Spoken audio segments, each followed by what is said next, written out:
और अब आगे बढ़ते हुए बात करेंगे महाराष्ट्र की सियासत की। महाराष्ट्र की सियासत में हलचल बहुत ज्यादा तेज है। वहां ऑपरेशन टाइगर के बाद शिवसेना उद्धव गुट के सांसदों में टूट की खबरें भी आ रही हैं।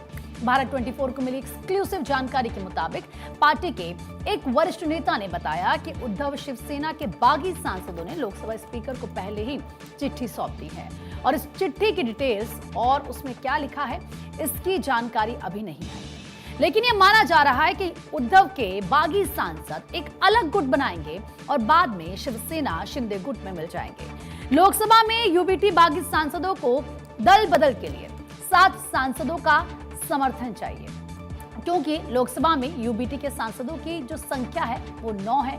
इससे पहले मातोश्री में उद्धव ठाकरे द्वारा बुलाई गई आपातकालीन बैठक में 9 में से सिर्फ 4 सांसद ही पहुंचे थे, जिसने पार्टी में बड़ी टूट की खबरों को हवा दे दी थी। और अब सुनने में आ रहा है कि ये बागी सीधा शिंदे शिवसेना में नहीं जाएंगे। तो वहीं दूसरी तरफ एमएलसी चुनाव को लेकर भी सियासी पाराहाई है। देखिए, महाराष्ट्र की सियासत में एक बार फिर भारी घमासान शुरू हो गया है। मौका है एमएलसी के स्थानीय प्राधिकरण निर्वाचन क्षेत्रों की सीटों का चुनाव। और लेकिन ट्विस्ट ये है कि आज होने वाली वोटिंग से पहले सत्तारूढ़ महायुति गठबंधन यानी कि बीजेपी, शिवसेना और एनसीपी ने अपनी ताकत दिखाते हुए 17 में से 6 सीटों पर निर्विरोध कब्जा जमा लिया है। अब बची हुई 11 सीटों के लिए आज वोट डाले जा रहे हैं, जबकि इसके नतीजे 22 जून को सामने आएंगे। चुनाव को लेकर राज्य में सियासी पाराहाई है और अंदरूनी डर ऐसा कि रिजॉर्ट और होटल पॉलिटिक्स की चर्चाएं भी तेज हो गई है। महायुति में आप समझिए कि महायुति ने चुनाव से ठीक पहले ही विपक्षी खेमे को बड़ा झटका देते हुए 6 सीटों पर अपना नाम कर लिया है। मजेदार बात यह है कि इन 6 सीटों में महायुति के तीनों बड़े दलों को बराबर का फायदा हुआ है। महायुति का सीट बंटवारा देखिए, असली परीक्षा आज बाकी की है 11 सीटों पर। महायुति ने इस चुनाव के लिए जो फॉर्मूला तय किया था उसके तहत बीजेपी ने 11, शिवसेना ने 4 और एनसीपी ने 2 सीटों पर अपने उम्मीदवार उतारे थे। अब जब आज मतदान हो रहा है तो नेताओं की धड़कनें बढ़ी हुई है। राजनीतिक गलियारों में सबसे बड़ा डर जो है क्रॉस वोटिंग का है और इसी डर की वजह से, इसी डर के कारण कई दलों ने अपने वोटर्स को टूटने से बचाने के लिए होटल और रिजॉर्ट में शिफ्ट कर दिया है। इस चुनाव को महाराष्ट्र में आने वाले लोकल बॉडी चुनावों का सेमीफाइनल माना जा रहा है और यही वजह है कि कोई भी पार्टी एक भी सीट गंवाना नहीं चाहती। 6 सीटें जीतकर महायुति फ्रंट फुट पर आ तो गई है, लेकिन आज जो बची 11 सीटों पर ऊंट किस करवट बैठता है ये देखना बेहद दिलचस्प होगा। देखिए, नतीजे 22 जून को साफ होंगे, लेकिन आज चुनाव को लेकर कैसा माहौल है, क्या कुछ बड़ा उलटफेर देखने को मिल रहा है, इसे लेकर हमारे सहयोगी हमारे साथ जुड़ेंगे और तमाम जानकारी देंगे। और सत्यप्रकाश सोनी कनेक्ट हो चुके हैं। सत्यप्रकाश, जाहिर तौर पर जो ये चुनाव है एमएलसी का, वो आने वाले समय के चुनाव को जोड़कर देखा जा रहा है। क्या हलचल इस वक्त?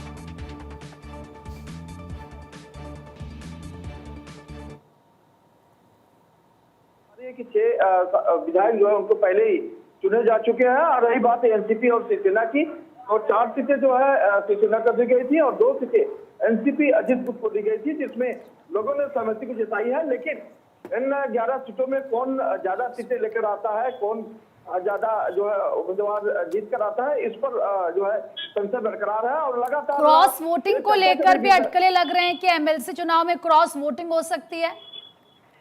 बिल्कुल हो सकती है, क्योंकि लगातार शिंदे गुट इस बात को शुरुआती दौर में ही अप्रोच कर रहा था कि महायुति ने जो 4 सीटें उन्हें दी है, जबकि शिवसेना एक ना शिंदे गुट 6 सीटों की मांग कर रहा था, लेकिन मात्र 4 सीटों से उन्हें संतुष्ट किया गया है। लेकिन अब जब चूंकि मतदान का समय है तो ये क्रॉस वोटिंग की भी उम्मीद लगाई जा रही है, क्योंकि कुछ विधायक जो है नाराज चल रहे थे। कुछ ऐसे उम्मीदवारों को उतारा गया है जो पहली बार मौका दिया गया है, कुछ ऐसे विधायक है जिन्हें दूसरी या तीसरी बार मौका दिया जा रहा है। तो ऐसे में ये देखा जा रहा है कि क्रॉस वोटिंग का जो उम्मीद है वो बिल्कुल बरकरार है। इसीलिए रिसोर्ट पॉलिसी भी इसमें काम आएगी और लगातार कोशिश भी की जा रही है कि विधायकों को एकजुट किया जाए और वोटिंग कराई जाए, जिसमें महायुति की जो टारगेट है कि सभी की सभी जो। सत्यप्रकाश, एक और अपडेट दीजिए, क्योंकि इस वक्त महाराष्ट्र में हलचल काफी ज्यादा तेज है और यही एक वजह भी है कि बागी सांसद जो है, अब जानकारी मिल रही है कि वो अलग गुट बनाएंगे और बाद में शिवसेना शिंदे गुट में मिल जाएंगे। बिल्कुल बिल्कुल देखिए, बागी सांसद अलग गुट बनाने की पेशकश जरूर की है, लेकिन उद्धव ठाकरे की तरफ से भी एक्शन लिया जा रहा है। उद्धव ठाकरे की लीगल टीम इस वक्त दिल्ली में मौजूद है और खुद लोकसभा स्पीकर ओम बिरला को पत्र देकर यह जानकारी दी गई है कि नई पार्टी बनाने और बागी विधायकों को नया मौका नहीं देना चाहिए, इस पर संविधानात्मक कार्रवाई की जानी चाहिए। इस तरह का पत्र भी ओम बिरला जी को दिया गया है। लेकिन आज जब उद्धव ठाकरे अपने तमाम बागी सांसदों और अन्य सांसदों के साथ मीटिंग बुलाई है, उसमें कितने सांसद शामिल होते हैं वो भी डिपेंड होता है। उसके बाद जो है औपचारिक जो कार्रवाई होगी वो किया जाएगा।